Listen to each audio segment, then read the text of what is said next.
running. Please ensure your vacuum cleaner is switched off and the plug removed from the wall socket before performing the following tasks. Replacing your micro-hygiene filter and exhaust filter on your E-Series vacuum cleaner.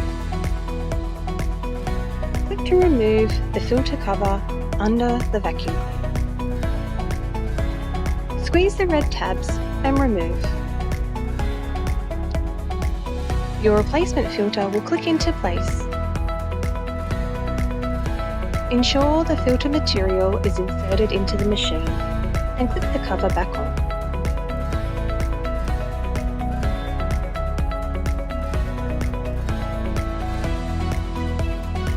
Click to open the dust bag housing. Lift to remove the bag. Lift to remove the green filter.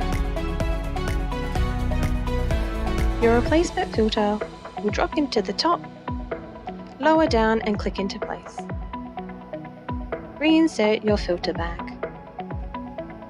and close the dust bag housing lid. SEBO Australia. Visit our socials today on Facebook, Instagram and our YouTube channels.